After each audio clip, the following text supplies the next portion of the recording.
Live from Costa Rica, ladies and gentlemen, once again, another week has gone by, which means it's time for our Wednesday night hump day chat, Costa Rica chat with Costa Rica Matt.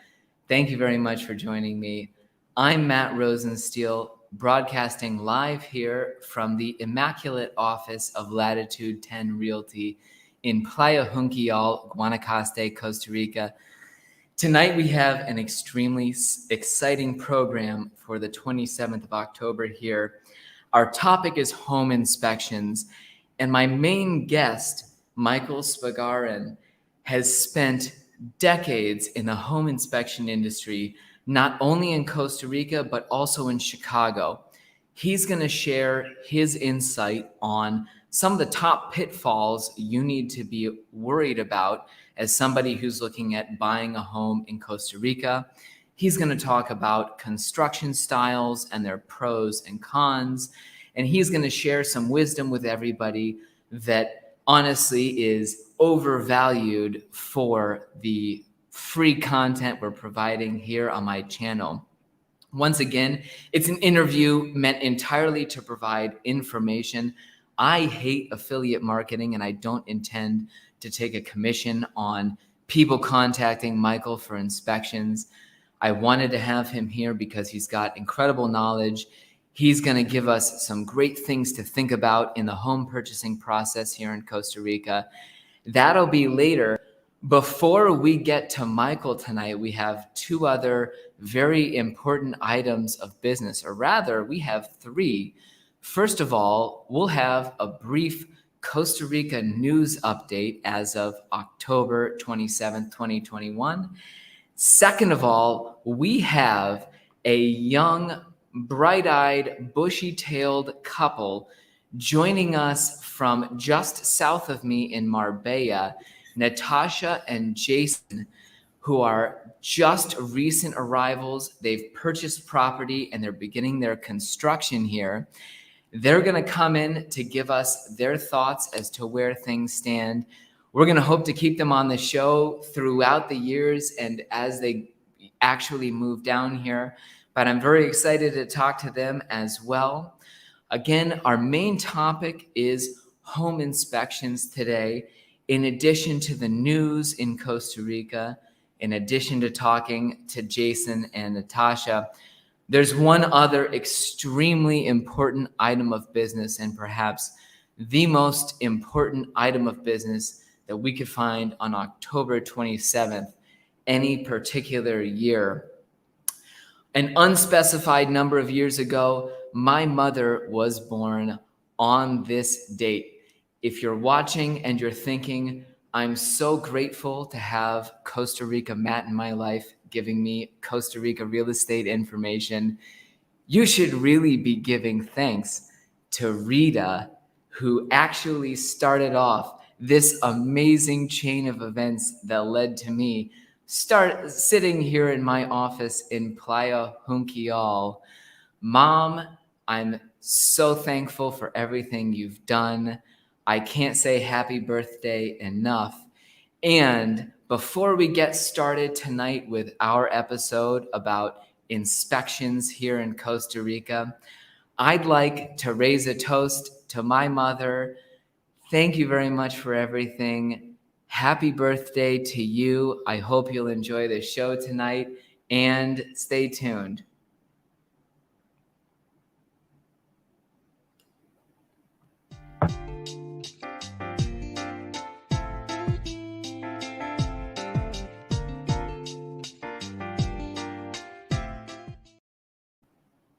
Good evening. Welcome to Costa Rica, Matt. Tonight we have our live Costa Rica chat. I focus on Costa Rica real estate, and if you're interested in moving to Guanacaste, be sure to subscribe to my channel and also hit the notifications alert so that you're notified every time I post an amazing bit of information about moving here, about the real estate market, about what's going on in my exclusive real estate listings. Tonight, our main topic is inspections in Costa Rica. Things are not the same in the real estate market here as they are in the US and Canada. and home inspections are absolutely no exception. I have a guest, Michael Spagharin. I might have said it Spagharin. It's a Northwestern European last name that I tried to remember how to pronounce as best I could. But Michael has over 20 years of experience inspecting, not only here in Costa Rica, but in Chicago.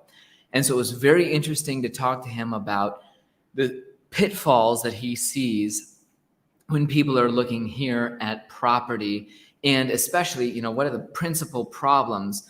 What should people really be focused on avoiding? What does he commonly see as a problem in a Costa Rica home for sale? Michael's done thousands and thousands of inspections in Chicago. I think his company, he told me that they had stopped counting somewhere at 10,000. In Costa Rica, he's got 4 years under his belt and 500 or 600 inspections. And because of the quality that he brings to the job, he continues to see his business grow. So I'm super excited to have Michael on and talk to him about inspections here. Excuse me, just need to burp a little bit, because if you didn't see the introduction, the other important news item of the evening is that, yes, October 27th is my mother's birthday, and therefore one of the most important days in the history of humankind, not only because it allowed her to grace this earth, but yours truly is here because of October 27th and because of all the incredible things that my mother did with my father. That sounded a little weirder than I anticipated, but I chugged a beer right in the introduction, so we'll just move on. After we address a little bit of Costa Rica news here, we'll be talking to a young couple, Jason and Natasha, who have just bought a piece of property south of me. So we've got a great variety tonight to talk about home inspections and Costa Rica real estate in general. I don't want to waste any more of your time in our introduction here. Do be sure to send me a shout out. I see Greg and Tony have already commented. I'm sure we have a couple more people who want to wish my mother a happy birthday out there. So be sure to comment that you think her birthday is important to you as well. And without further ado, let's touch on a couple of quick, very important news items here in Costa Rica. And first of all, one of the biggest things that a lot of foreigners were really struggling with or reacting to was that recently the Costa Rican government announced a vaccine mandate where essentially as of December 1st, they were expecting everybody to produce a QR code to enter into businesses and go into most commercial establishments. Predictably, that caused a lot of people to be really angry and upset, and they felt disillusioned with the way that Costa Rica was going. That same day that they made the proclamation, it might have been 2 days later, I immediately broadcast an episode saying nobody should ever take what the Costa Rica government says very seriously, and you should wait to hear further announcements. Well, an announcement was only a week or two later, and the Costa Rica government has delayed those measures. And really what they've done is started setting up a staggered system, whereas December 1st, the original deadline for businesses to start applying that QR code restriction to enter, on December 1st, any business that wants to apply the vaccine restriction can immediately operate at 100% capacity. And then at that moment, any business that doesn't want to apply the QR code restriction can operate at 50% capacity. And the plan was that in January, businesses can go up to 100% everybody using the QR code. This isn't huge news that they've started to delay things and move to a transition rather than a hard deadline. But what I want to point out is the fact that less than a week later, things had already started to shift to make things a little bit easier in terms of adoption, implementation, on and on. And as I mentioned, as I wrote in a big thumbnail on YouTube, people should not panic when the Costa Rica government says anything, because tomorrow or the next day, they might say something different. You just need to be patient. And rather than overreacting and feeling like the sky is falling, everybody should really wait and see what actually happens on the ground. So we're already seeing changes, and who knows what's actually going to happen in December and January. Second of all, I wanted to bring up, on a totally more positive and fun note, this time of year in early November in Guanacaste is a wonderful transition between the rainy season and the dry season. It's part of what makes our province special, in that we have a good rainy season with solid precipitation. We can get up to 3 or 4 meters of rain. And then we transition to some dry, breezy, sunny, blue sky weather that lasts from about November until April. A lot of people really love that period, and especially if you're coming from Canada or the US and trying to avoid winter, that weather can really appeal to people, and we're starting to see it. So just this morning, as I was driving to my office, or I think to a showing, I stuck my phone out the window to capture a little bit of what the weather looks like here in Guanacaste in early November.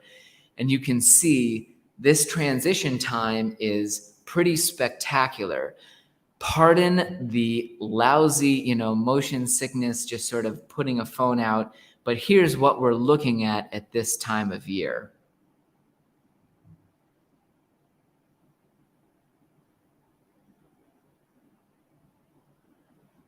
Oh, and it stopped playing for some reason.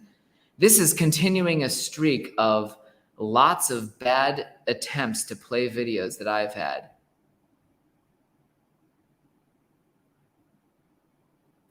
If anybody out there is still watching, it paused on my stream, but hopefully it might be still working out there.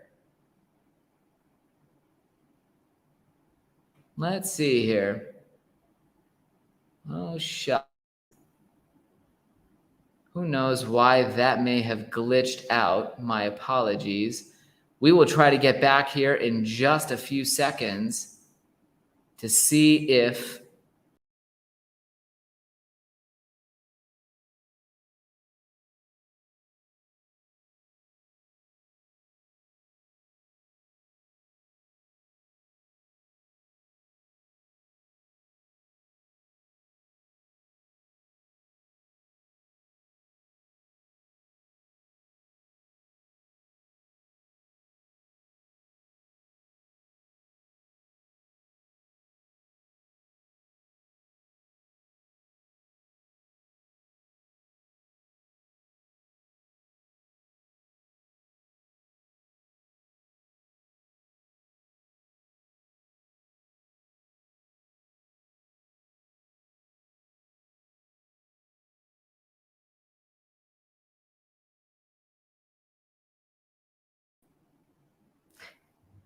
hopefully I'm back.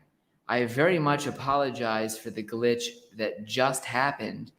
And in fact, I feel like I should thank StreamYard for bringing a glitch back to my broadcast, because people wouldn't feel like it's a typical Wednesday night Costa Rica chat with Costa Rica Matt unless there was some major technological issue.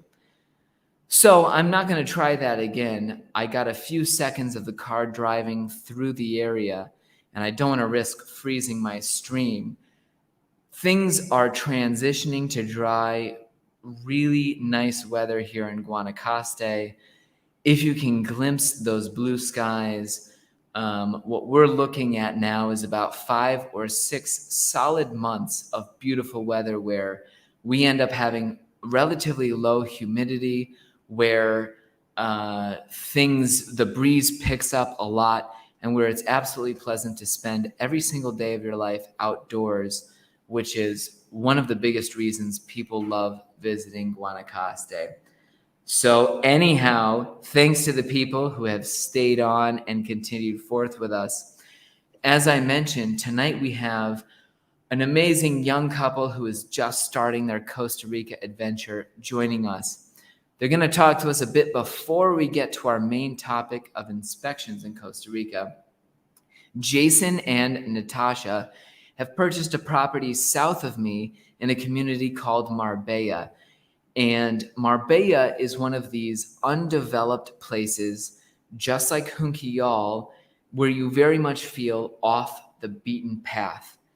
These folks have a beautiful, large piece of property where they plan to develop their dreams going forward. And I'll ask Daniel to bring them back into the stream here.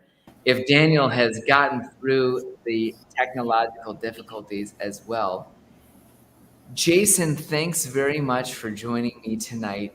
It's a big pleasure. And hopefully, if Natasha's available as well, they also have baby Peyton, for whom we should be very quiet. I'm sorry, I should have been whispering. She just woke up. Yeah. So I'm going to have to hold it down while Tasha feeds her. But at least we got a chance to say hi. No, beautiful. And to me, I think it's one of the things that really struck me when I met you two or you three is, your adventure, here to Costa Rica, which is one of many adventures you've taken in life. I think Peyton is going to have an incredible range of experiences, and really you've given her an amazing opportunity. Originally, Jason, when he reached out to me about moving to Costa Rica, he was in Dubai. I was in Qatar, or you could say Qatar. Yeah, wherever you're at in the world. Qatar. Yeah. Yeah, in Indiana, we don't pronounce anything correctly, especially not any of the Emirate countries. So he contacted me really in a crazy situation during the pandemic, working on the 2020 World Cup. 2022. It's next year.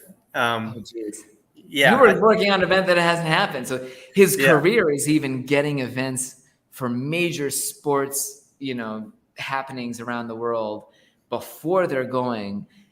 I've told him personally that I think his career is my personal nightmare, where event coordination is the polar opposite to sitting on your own iPhone and broadcasting about real estate in Costa Rica. Jason, thank you very much for joining me. I'm super glad. And it's wonderful that your wife has better priorities than being on my podcast and keeping Peyton fed, to be honest. Tell us a little bit about you two, your trip around the globe, what you're doing internationally, and why you started looking at Costa Rica. I guess I'll start. And thank you, Matt. It's a pleasure to be on here with you. And hi, everyone on the channel. I guess my background, I came from a small town in Oregon, on the Oregon coast, called Newport. There's about 15,000 people there, and it's a big tourist destination. So in the summers, you get a lot of people, and in the winters, there's very little people. And so I've always been passionate about the Pacific Ocean growing up in that small town. And I got opportunity in my career over the last 17 years to work large-scale sporting events around the world. I've been to 100 countries, lived in probably 20 of them. And so I've always had my eye out for beautiful Pacific Ocean property with, a nice culture and nice flavor. And how I ended up here in Marbella was at Super Bowl, one of the events I started actually doing in my career and still do from time to time. There's a guy named Bob who had property in Marbella, and after we got done working the event, he offered to have me down to visit, just basically on vacation after doing a hard event. And I came down here with no agenda or objective other than just to relax. And I met one of his buddies, Jeff Allen, who's a developer down here, and He showed me around to some properties just for fun, but really no intent. And I just kind of fell in love with the not only the beauty of and scenery down here, but the people are just I want to say one of a kind. They're very friendly and open, and really truly enjoy foreigners. It seems like Yeah, being. and that's one of the most important things that came out to me in speaking to you. You've seen a lot of cultures around the world, and Ticos in particular, you feel different here than other places you've worked. That sort of called to you and made you feel more at home here. Yeah, I just every culture is different, every country is different, but I just felt the Ticos were very inviting, and they wanted to learn about who you are and your experiences, and just very welcoming, and it was very comfortable. It felt like a small town atmosphere that I grew up around, to be honest. And everybody waves when they see you, and it just was very friendly and Yeah. comfortable. So, I left Costa Rica feeling very good, and and then I came back one other time with Bob, and then I went to Qatar to work the World Cup, and that's when I actually started watching your channel, and I did a lot of investigation on Costa Rica in general, and I followed. I can say that yours was my favorite, and it was very educational, very easy to follow, and it really helped me in the process of deciding if I wanted to, purchase something down here and develop. And so I really am appreciative of that. Yeah. Well, as much as I would really like to just continue on that thread and let you continue to compliment me. Thank you. Let's talk more about, you found this property in Marbella. What were some of the things that, tell us about your vision and your dream down there? Because I've only driven to Marbella a couple times over the past year. One was for a little family vacation where we stayed in a, semi-abandoned, an old hotel, or actually this was in San Juanillo nearby, but I have very little knowledge of the area. What took you there, and what's your vision for your project? Yeah. So, I have a home in Portland, Oregon, as well. And, living in the city and all that, just wanted some more space. So I was focusing on lots that actually were bigger. And Yeah. there's a development here called Vista Baya, which actually are more acreage lots, kind of up in the mountains, a little bit overlooking the ocean. And so you have 1.5 acres to 3 acre lots here. And so out of the couple developments that Jeff was showing me, and this is where Bob lives as well in Vista Baya, I focused on this development because of that. Yeah. And yep, Can and the we infrastructure. venture Yeah. to ask how much 3 acres of land, what sorts of lot prices are happening down there in the project or in Marbella in general for those larger parcels? Because they're tough to find up here. You get a lot of the acre and a quarter, or you find a ton of the tiny parcels in the gated communities. How much is a bigger piece of land costing you in a community that's sort of, still rustic and the real Costa Rica? Yeah, so there's a wide range of lots here. You have the jungle view lots, mountain view lots, and then you have the ocean view lots. So there's a big difference in the price between kind of what your view is and the sizes. But in general, the properties when I first started looking were anywhere from 50,000 to 200,000 for a lot. A lot of the lots here are sold already. I would say majority of them. There's some resales going on. I think maybe because of COVID and people couldn't get down here to build what they wanted in time. Yeah, there's that's pretty much the range at this development Oh, that I wow. experienced. Yeah. And you said 50 to 200 because those views would really change prices that Yeah. much. Yeah. Yeah. There's some views here that are just, wide open, blue ocean. And then there's some that are, you're facing a jungle or in the jungle. And some people like that. Mine's more jungle than ocean view. I have a small ocean view, second floor type of view on my property. But in general, it's an open jungle, and you can hear the monkeys and Yeah. all the fun animals in the jungle here. So and there's a river, and yeah, it's peaceful.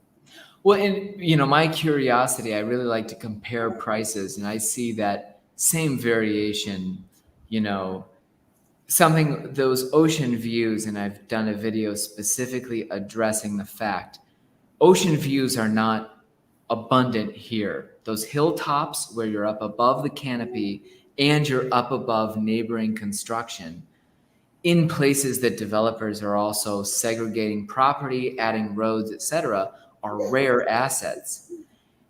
If you want one of those ocean views, they're gonna cost you a premium. Mm-hmm. They're not something that is a slight upgrade to your property price. It is a significant upgrade because so many people want to see the ocean, and again, scarcity is driving the price there. Being from Indiana, we had never had any interest in that sort of lifestyle, and there was no knowledge of it. But down here, you understand, people say, I have to see the water, and they would take a water view property over almost anything else on earth. Mm-hmm. It's tough for me to comprehend because we had our little frog pond. For me, it would never call to me, and there was no purpose. But you're absolutely, the prices that you see down in Marbella apply everywhere else. Thanks to Peyton for joining us here. Peyton, Yeah. I've got questions about what it's like to be 4 months old in Costa Rica, or Right. Yeah, she can answer in her own little babble if you'd like to hear it. Yeah, totally. But she's enjoying herself. It's actually pretty calm here, and Yeah. it's been a little more manageable than Portland, Oregon for us at the moment. Yeah. So yeah. So you're starting your build. You had broken ground the other day. When are you planning on having a move-in ready house, given that you broke ground just a week or so ago? Yeah, and one thing I think maybe your viewers would be interested in is, and I'm not sure if all the things for sale here had the infrastructure that this community did, because it already had water, already had electric.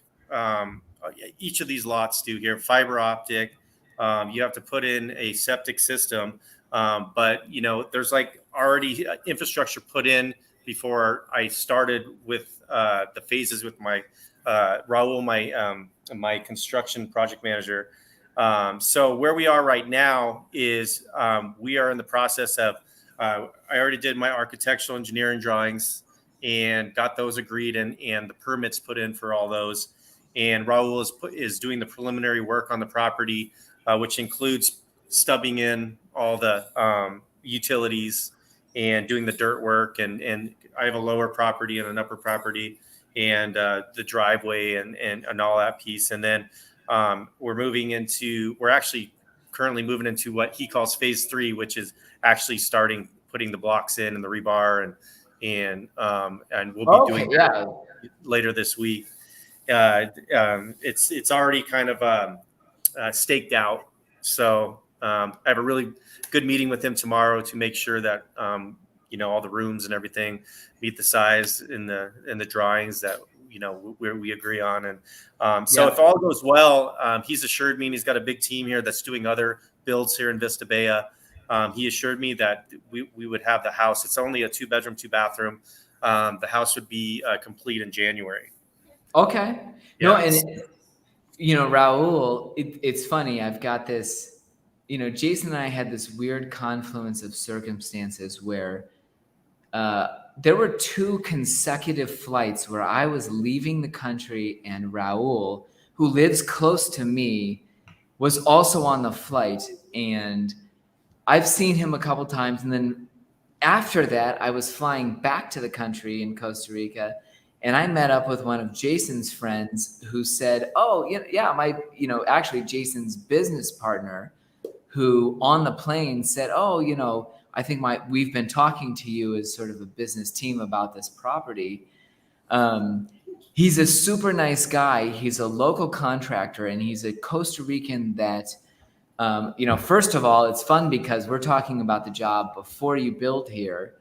We're holding him accountable, and Jason has told Raul specifically, I'm going to be on Costa Rica, Matt, tonight.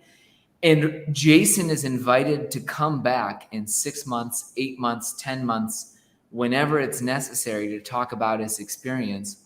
Hopefully, he'll be coming back to say, I think Raul, and his last name was Mora, is the greatest builder, and you should hire him if you're looking in the Marbella area. Or Jason might be saying in 6 months, I haven't had that great an experience and I want to hold him accountable. We can do that. I don't want to enter into conflict, but at the same time, I'd love to use the possibility of my channel for something like keeping your builder accountable. But I'm super stoked to introduce your family. I really want to keep you guys coming in and sort of giving us updates as to where your construction is. I want to see what happens when you move down here and Peyton starts going to a local, school, whatever opportunity you find. Jason, it'll be great to have you posting updates with us and talking about your Costa Rica experience. And hopefully sometime we can coordinate with a feeding schedule. Natasha and Peyton can join us as well. Absolutely. Thank you very much, Matt. I appreciate all you've done for us, and even the other day, sitting down and answering questions that I know you're a busy guy. It's all appreciated, and I'll be back for sure. Well, I'm glad you're grateful. Really, it's not necessary. It's been a pleasure. And, my passion is helping people figure out whether or not Costa Rica is right, and then deciding if it's right, where is the perfect place for you. Anything I can do to help facilitate your transition here, I'm more than willing to. Thanks very much for joining us for a quick spot here, and we'll have you back definitely. With that, Danielle, we'll move on to our main topic tonight of inspections in Costa Rica. And before I bring on our main guest, Michael, who's had over 2 decades of experience inspecting, building, working on homes, I want to touch a little bit on the difference between the home inspection process in Costa Rica and the United States or Canada from a realtor's perspective. And really, when I see transactions happening, what I want to make clear is that your home inspection in Costa Rica has a different nature than it might, especially in the United States where I'm familiar with things. In the US, for example, you've set your contract price and you're moving forward to closing. You have an inspector come through. They can point out an exact quantifiable amount of damage or repairs that need to be handled with your property. Usually they can even say, okay, the grout has to be fixed and that's going to cost $1,200, or rather you can get bids for it and figure out exactly how much that work is going to be. You reconcile with the seller and say, we found these issues. We're going to make an adjustment in the sales price. And now we're going to close on the property based on the final details. In Costa Rica, it's very different than that, because frequently you're going to find that sellers are not willing or interested in making those adjustments, and that rather than doing an inspection to reconcile and come up with a specific number for repairs, you're doing an inspection instead to decide whether or not the property is solid, whether or not there are hidden liabilities, and you're doing it to understand fully exactly the maintenance items, the things that you're going to have to do when you own it. Because a lot of times in Costa Rica, if you then request that the seller make adjustments, they're only going to be willing to do small changes, or they might say, no, our contract says as is condition. I'm not changing anything about the condo or home, and you can take it or leave it. I've seen this come up a lot of times, and it's frustrating for people who are used to having that extra step of sort of, really fine tuning the contract and figuring out if the seller was going to make an adjustment for a plumbing repair, an electrical repair, etc. But if you're approaching a transaction in Costa Rica, really the most important advice I can give you is that when you go into your home inspection, you're getting information about the property, you're evaluating it, you're understanding what repairs are needed, you're really getting a good idea of what you're acquiring. But in most cases, you're not doing that inspection in order to make an adjustment and full request list as to what the seller is going to fix before you close. That would be the primary difference. And if anything, you're seeing a lot of people do nice small repairs to their property. An AC unit isn't working, and they'll go ahead and fix it so that the new buyer is comfortable. You might see that sliders, locks, doors, those sorts of things aren't working correctly, and they'll send somebody over to make sure that you can latch your window, etc.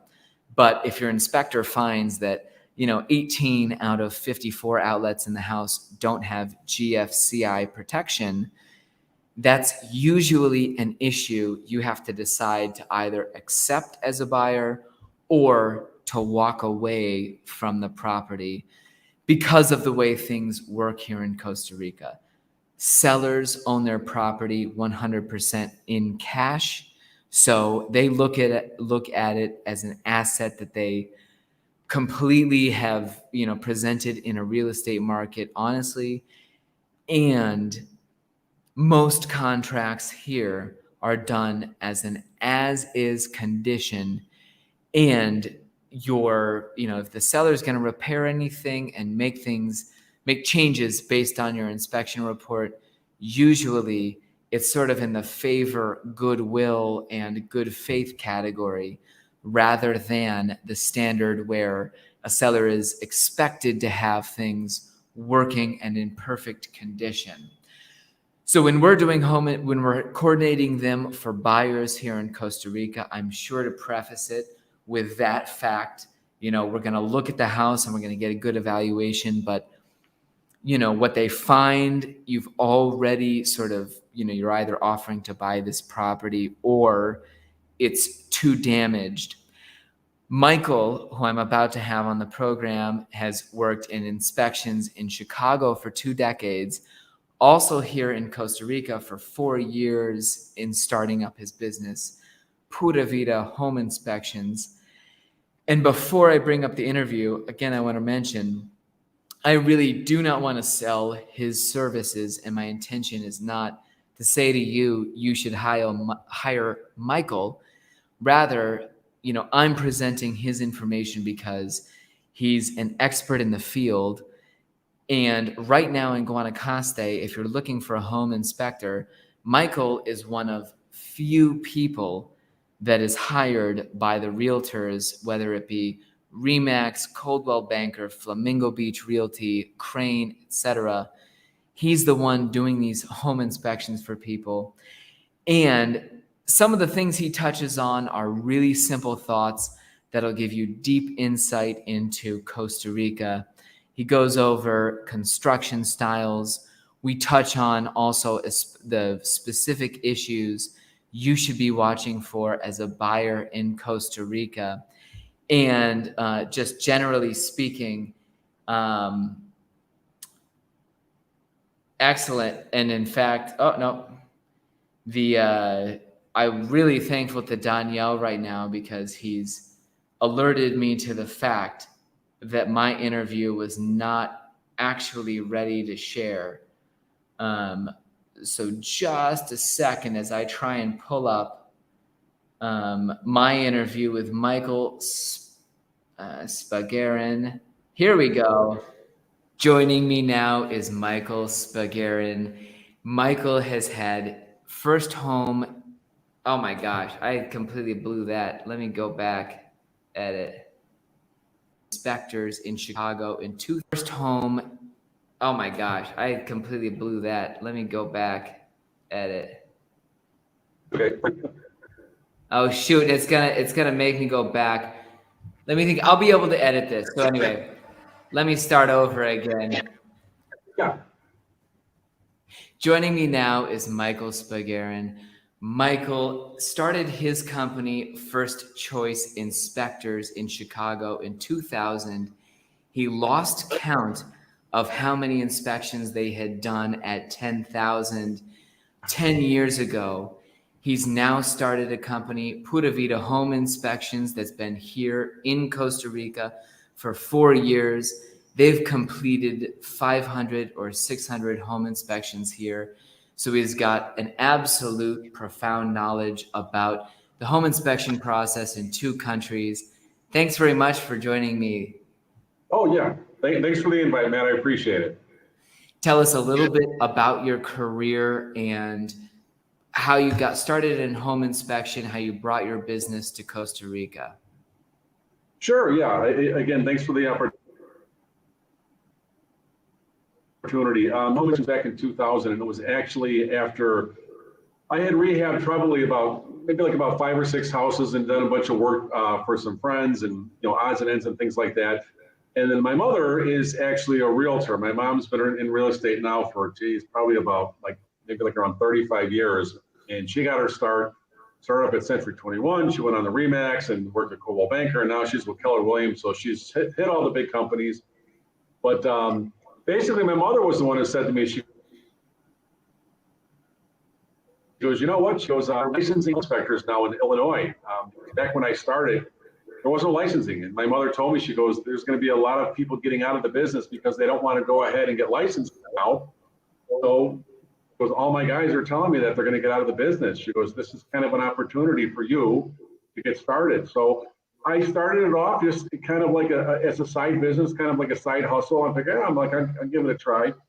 And, I really didn't have any ambitions on doing it and growing it to where it is now. It was, like I said, it was more of we say it's like a hobby. When we see these new guys in the business, we call them beer money inspectors, so they don't do it that much. So I was kind of like that type of a guy. And then, after a year of being in business, it kind of got a little better. Then another year it got better. Then after 3 years in business, I had to bring my business partner on, my first employee.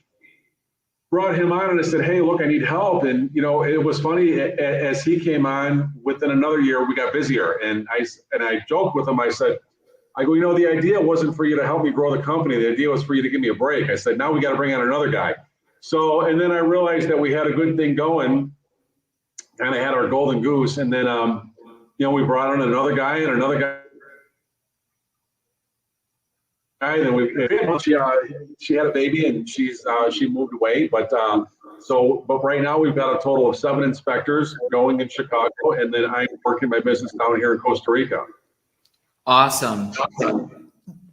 No, it's interesting to hear that, that to me, I see this huge opportunity also existed here in Costa Rica because there's a lack of home inspectors with experience. There are not quality service providers who are punctual, professional, thorough, that have a good knowledge of everything that they're looking at. And so I'm sure you found down here that it was pretty easy to grow this business as well. Yeah, and one of the things, like I had mentioned earlier about licensing, is that when I first started in the business, I've been doing it for a couple months, and licensing came around, a few months later. So like my license, for example, is license 653, and right now they're on 15,000 in Illinois. So, people in the know, they look at my license and they say, oh, you've been doing this for a really long time. You must be really good. I'm like, well, I'm good, but not because I have a low license number, because I'm good at what I do. But the funny part is down here in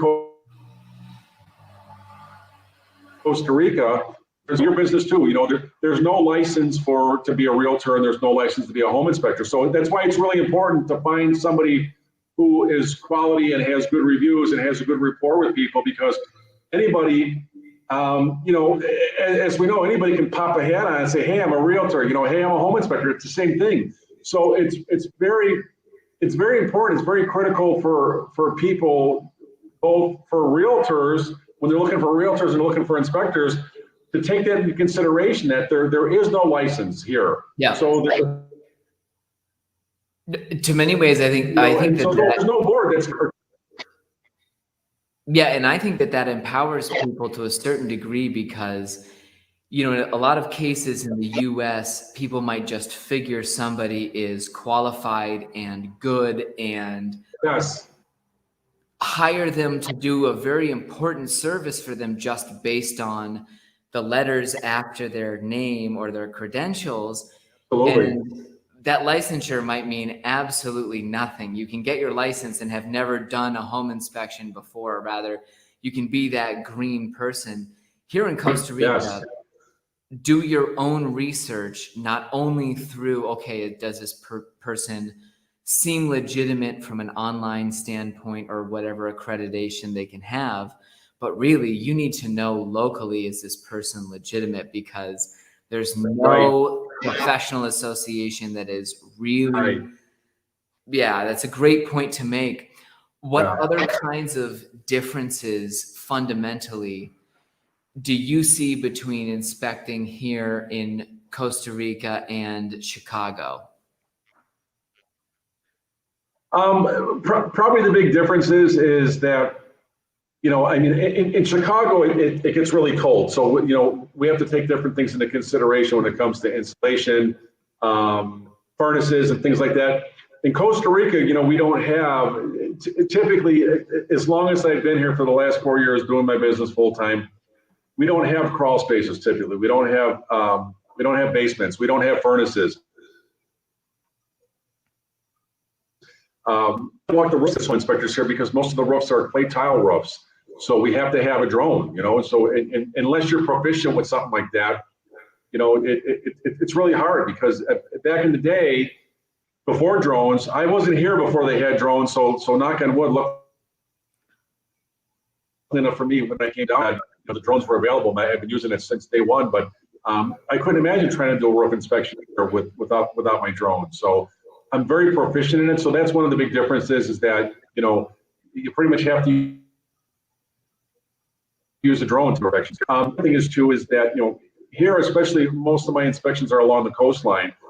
So we have a constant battle with mold, because the humidity in Costa Rica, just in general, from the last time I checked, is like 70% countrywide. Now, obviously in the San Jose area, it's lower, but in the beach, it's higher, you know, so it can be up to upwards of 80%. So we have to make sure that the air conditioners are functioning properly. We have to make sure that, you know, because air conditioning does two things. It not only cools the air, it removes condensation. It removes moisture through condensation.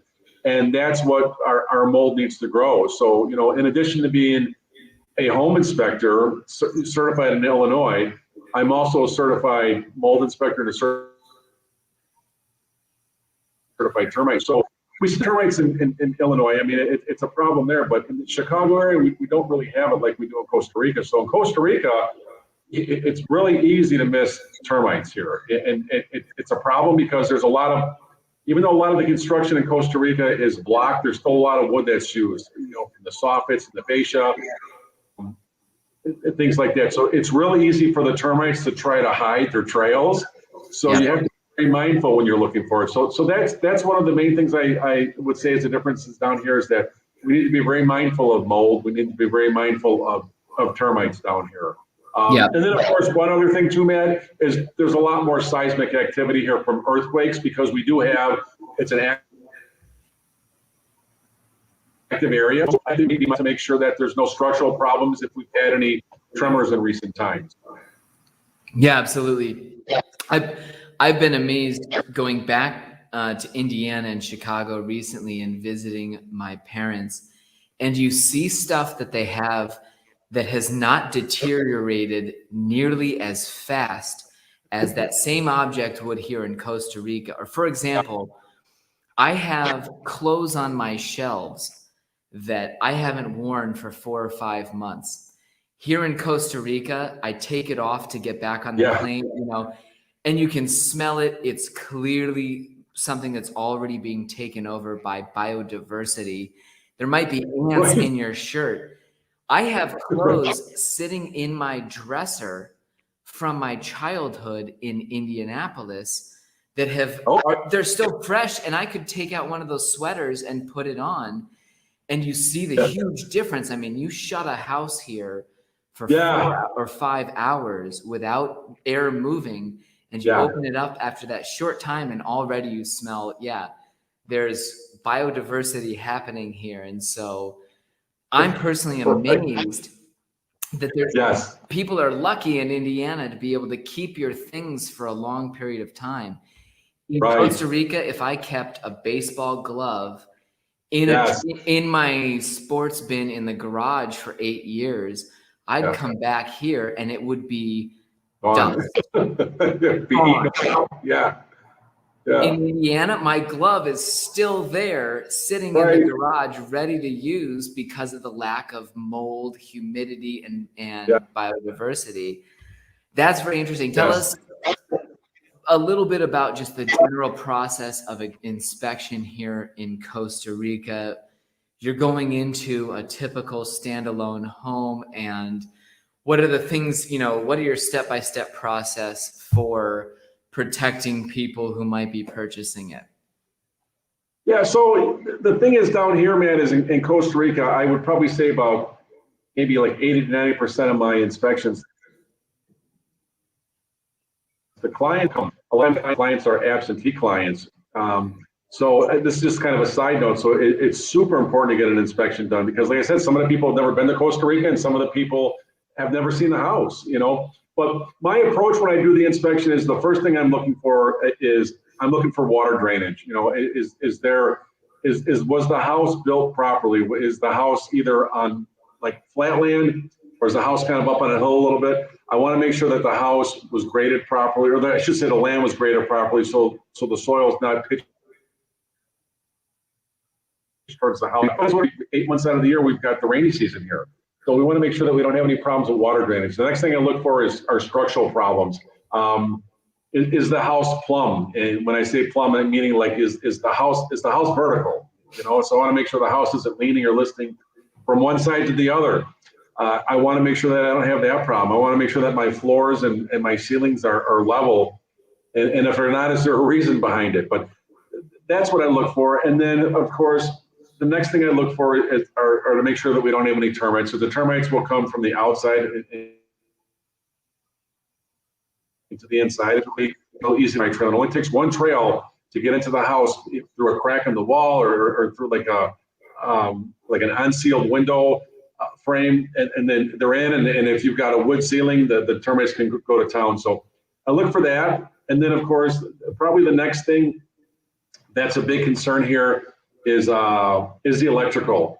I see a lot of houses where the electrical is not done properly. It's obvious to me that it was done by unskilled people. So I check my list panel, I check my electrical outlets to make sure those are fine. And then probably the next important thing I check over is the plumbing. So in Costa Rica, in spite of there being 8 months of rain out of the year, a lot of times we have water shortage problems, and it's more of an infrastructure problem, if you ask me, versus a water shortage. It's just that the infrastructure isn't that good. So I look and see, what's my water pressure look like? What's my drainage look like? Those are the things that we really want to check for when we're doing inspections here. Because you kind of take those things for granted back in the States. You kind of take the electrical and the plumbing situations and the constant water supply pressure back in we're from the Midwest, so we've got pretty good infrastructure overall, and and the quad states right there, Michigan, Wisconsin, Indiana, and Illinois. Yeah. So forgot about my own state there, but so we kind of take that for granted, and here we want to make sure that it's done right. Business, we want to make sure that we don't have lipstick on a pig. Because a lot of times I go to these houses, and like we said, we talked before, Matt. I mean, we go there and the house looks pretty, and you're like, oh wow, the wow factor. And then you start looking, you start peeling stuff up, and start looking here and there, and you're like, oh. So, oh yeah. What are some of the most frequent things, especially with plumbing and electrical, that you find that are done unprofessionally here? Yeah,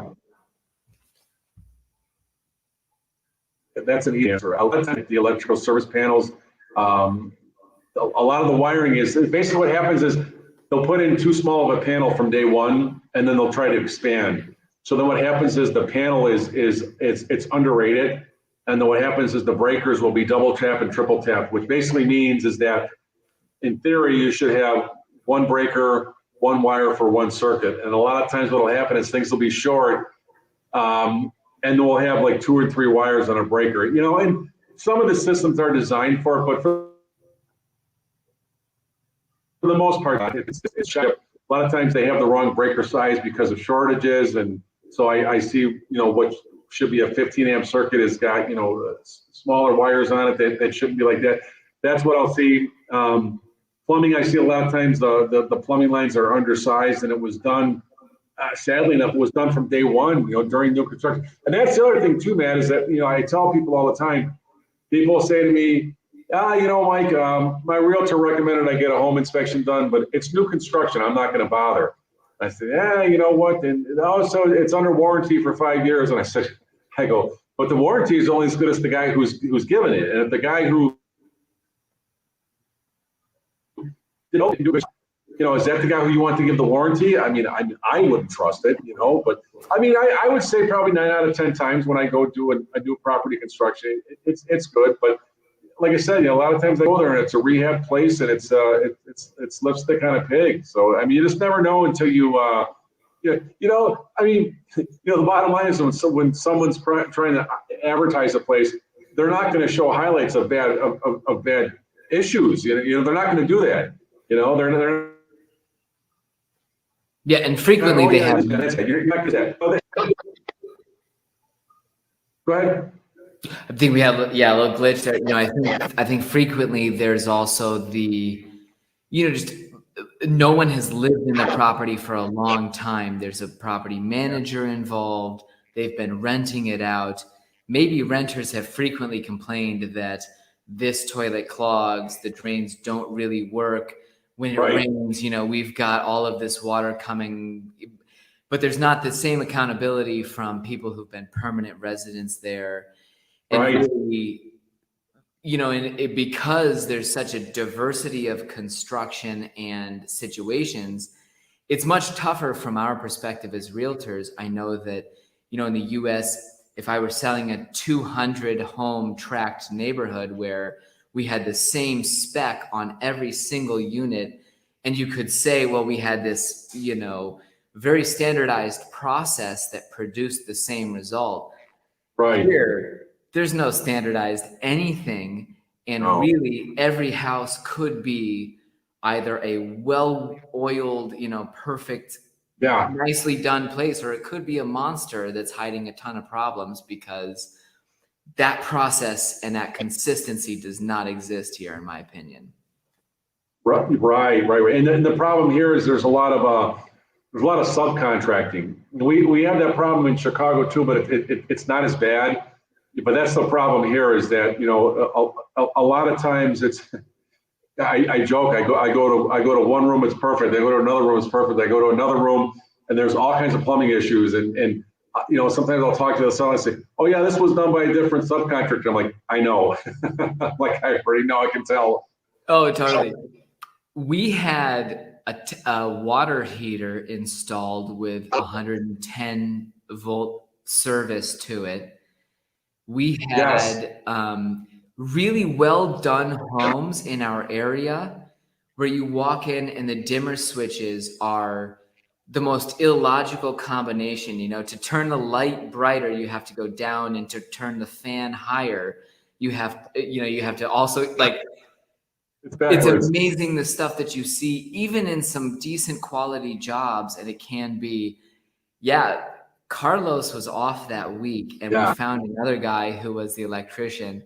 You don't have union electricians. You don't have code. You don't have licensure that people get stripped of if they're found to be totally ignorant. That's And that really is the problem. And that's what happened in Illinois. Like I said, when I first got into the business, I was literally certified about 3 months before licensing came into effect. So that's when my license was so low, because I was one of the first people to get into the business as an actual licensed inspector. And, it's been kind of a mixed thing as Illinois goes, because now the problem is, in my opinion, again, this is Illinois, but, we have a bar that's set, and you have to pass, the exam to become an inspector. And if there's a problem, they can strip your license, which is great. But the problem is too, is that with there being a license now in Illinois, is that it kind of has a flip side to it, because now what happens is, you get those guys who don't know what they're doing and they're not good, but they pass the test. That's within itself, but because hey, I'm licensed, and it's like, oh wow, this guy's licensed just like you. And that's the thing I tell people too, right? That's the thing I tell people too, is that, people say to me, yeah, Mike, this other guy's going to do it for half price what you're going to do it for. And I look him up. I said, he's only been licensed for like 3 months or 6 months. And I know we all got to have our start, but I can tell people, I said, you have to understand one thing. I said, when I go, think about it when you were 16 years old or whenever you got your license. And for me, it was 16. That license that I got at 16, it's the same number I got today at age 53. Or I've been around, Mike, the 16-year-old or Mike, the 53-year-old. Who would you trust to drive your kids, after daycare? The 16-year-old. It's the same license, though. It's the same thing. Yeah. And that's an important point to touch on. There is here in Costa Rica, one of the inspectors that would be licensed through the government here. There's the civil engineers. Yes. And I've met some of them that have never built a house themselves. They really don't have any acquaintance with how things actually work in terms of fitting it all together and making it functionally proper. Instead, they've got a degree that was based on theory and all kinds of great knowledge, I'm sure. But then you ask that person who's got their degree and their certification here in Costa Rica as a civil engineer to look at a house. Yeah. And they might not even be able to point out the most obvious, clear things that are wrong. And it's even, myself, I found that, 7 or 8 years ago, I could take a look at a place and say, oh, this just looks absolutely fine to me. But you start to see a little bit more of the water damage that happens. You take, a closer eye where there's previous damage on wood because, things aren't working right with the roof line, or they don't have a thick enough or wide enough drip edge. And, it's just barely acquiring it with years and years of looking at houses and now figuring that out. I mean, it's experience is just absolutely key to be able to actually look at and give practical advice. Yeah. Could you talk quickly about the, different construction styles you're seeing here in Costa Rica? And without, obviously we want to avoid politics on my channel, and the debates surrounding different construction strategies can be as intense as the debates surrounding other issues in our current discourse. What do you see here? What are your brief thoughts on the pros and cons of some of the main construction styles people are using? Yeah, so has been, from my experience and from what I've read and from what I've learned, is that typically Costa Rica construction is pretty much is block construction. CMU is another name for it, constructionary masonry unit. That's probably about 90% of what I inspect down here, maybe even more. So here's the thing, there's, like we were talking earlier, Matt, there's pros and cons with every type of building technique. So one of the pros with is it's very durable. It's been around for a really long time. The builders here are very familiar with it. I've never seen, even after we've had a couple of earthquakes since I've been down here, I've never seen anything other than a couple of cracks in the walls, even when I know that a property was here when we hit like a six or a seven. Yeah, so I mean, the thing is block and rebar is very, very solid. Now the trade-off with that is that block within itself, the R value, which means the resistance of heat, is a lot lower. It's right about an R value of 2. You have to look at the scale, which I won't go into now, but basically what that means is that the resistance of heat, it's a factor of 2, resistance of change of heat. Now, that's the trade-off, is that the R value is low. Now, there's other construction techniques, and one of them is steel frame construction. And the problem I find with steel frame construction is it goes up fast. And typically, it looks nice. You can do a little bit more with it as opposed to block. From what I can see, you can do a little more like design differences. But the problem I see with steel frame construction is that, again, this is going back to what we talked about earlier, Matt, like with the unqualified plumbers, the unqualified electricians, unqualified realtors, it's across the board in all industries. It is what it is. But the problem when I see with steel frame construction is that if it's not put together right, it leaks. You won't have that problem with block. I don't see block buildings are water, but on a couple of inspections, new construction, new meaning like 2 years or less, and water's coming through because it wasn't put together right. That's probably the concern, But now typically the R value with those properties is a little bit higher. So no matter what somebody builds with, Matt, whether they use Coventech, which is kind of like it's like a prefabricated house, and that's what I'm building a house out of. It's styrofoam in the middle, and it's got chicken wire basically on the outside, and then the concrete sprayed on afterward. So no matter what technique you use, it can be put together well, or it can be a mess. And really, the bottom line is you need to have an inspection done to make sure that whatever technique was chosen, it was done right and following the applicable code, so to speak, that it was done in the proper method. Yeah, that's absolutely, that's it right there. I've met so many people who wanted to try a variety of construction techniques, even really weird stuff, because they were moving to Costa Rica and they thought they wanted a geodesic cob construction, the weirdest stuff on earth combined.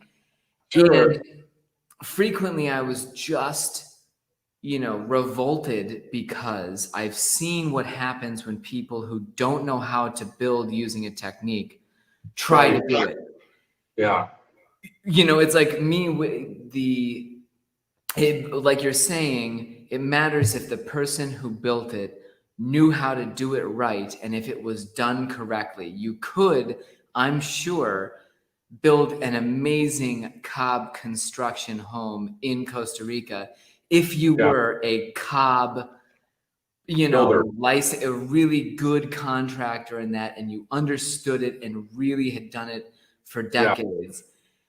As simple as steel frame construction seems, I'm sure that I would ruin it, or that anybody who just gives it a shot, as a novice is gonna ruin it. The same thing with concrete.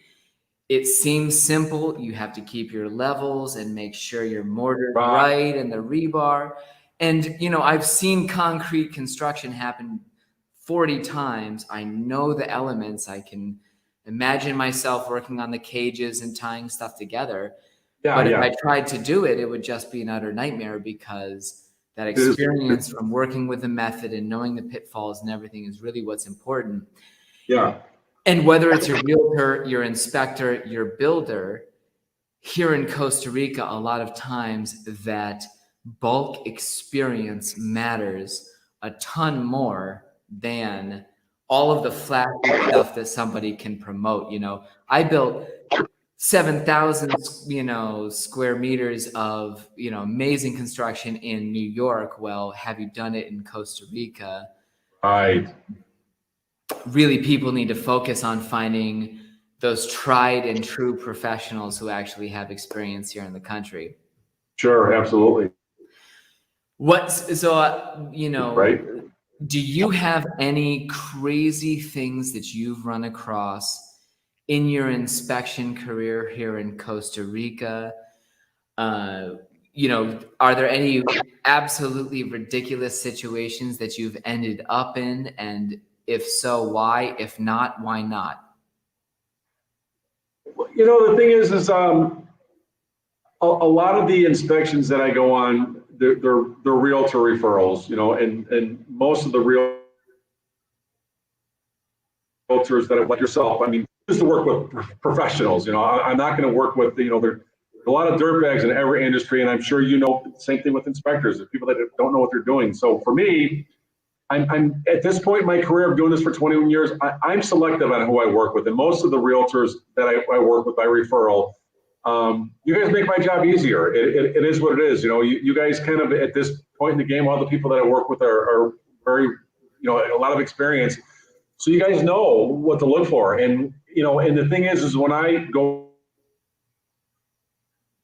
out, I try to educate the realtors and the clients to know what to look for. So when I get that call, I don't have any nightmares. But probably the biggest disasters that I run into is just, electrical and plumbing. I mean, I've had it more than once where I've taken off the electrical panel cover and looked inside there, and I've seen snakes in there that have jumped across the wires. They've got shorted out. I've seen a lot of geckos, the little gecko, they get in there too.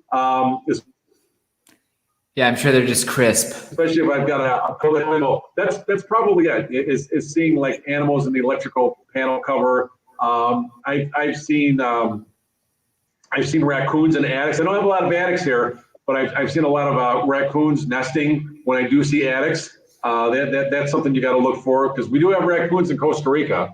So, and then we have the Guatemundis, they call them, or Cotamundis. Yeah, we have varieties of raccoons here for sure. Yeah, they'll get into the attics, but yeah, no, and I think that's really just as somebody who's been presenting property to potential clients over time, I've found myself growing more and more.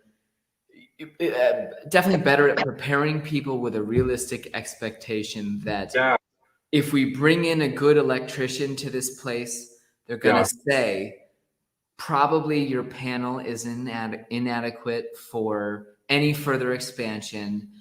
They're going to find ungrounded outlets. They're going to find no GFCI. Right. And it's something that I've sort of realized over time, just what's going to be wrong with houses and what you have to accept. But what you have to focus on, we're looking at, generally speaking, quality construction here.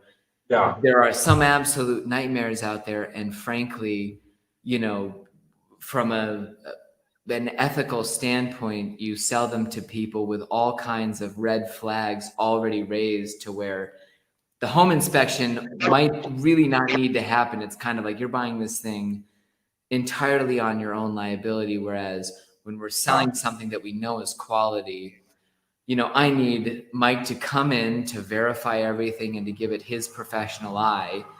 Sure. And he's going to be able to verify the fact that this isn't some huge lemon that you're getting into, and, point out those things that need improvement. Etc. But it's great to have people who can really back up and give buyers that confidence that the construction is right, that they at least understand what problems they might be facing from a plumbing standpoint, an electrical standpoint, etc.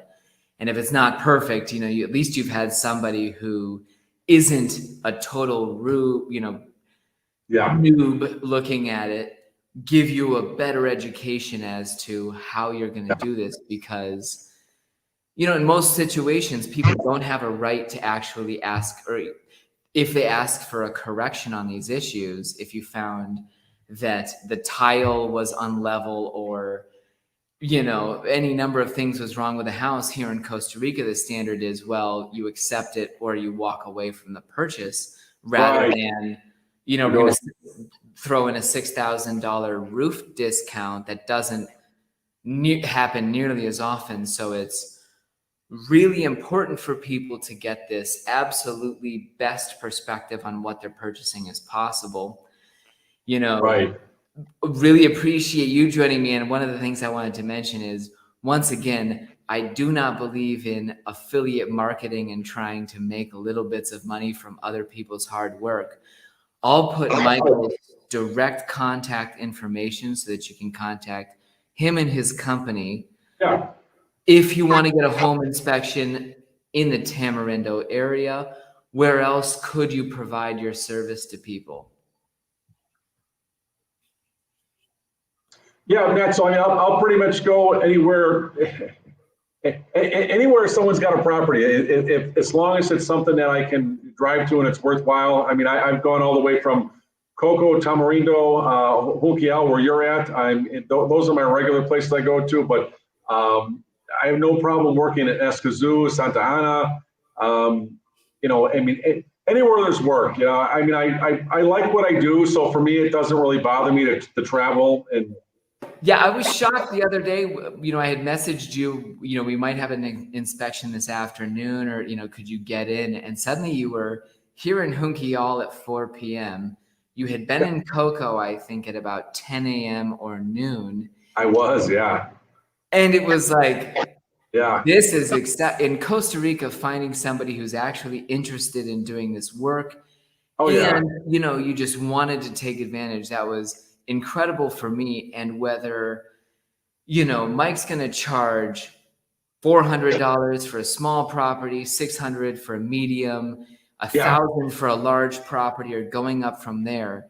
Yeah, if you're considering investing hundreds of thousands of dollars in a Costa Rica property, I never want to hear a complaint about what he's charging or similar professionals in the industry, because you're getting 20 years of experience looking at your $100,000 investment, and the return on investment that you're going to get from this inspection is going to be great.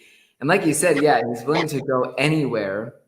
Yeah. So I'll have Michael's information in the description of this video if you'd like to reach out to him about getting a home inspection.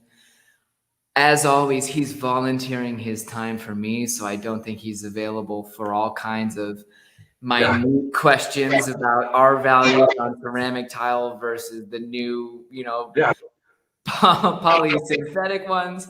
Right. But he's a super guy. I'm so glad that we got your thoughts, especially, you know, talking about the differences between inspecting here and in Chicago. Yes. Really, you know, the important things that you're looking for here in Costa Rica, that water drainage being really important, mold, termites being one of the most difficult things to find. And especially focusing on electrical and plumbing here because they are not as consistently done. It's golden knowledge, and we've really enjoyed having you. Thanks very much, Michael. Okay, yeah, thanks for having me, man. And like I said, if anybody has questions, I never have a problem answering questions. They don't even have to be under contract with me, so they can shoot me or give me a call. I appreciate it. Totally. His company here in Costa Rica is Pura Vida Home Inspections. Yes, sir. Get his email address. Thanks very much again for your interview tonight, Michael. All right, thanks, man. I appreciate it. My pleasure.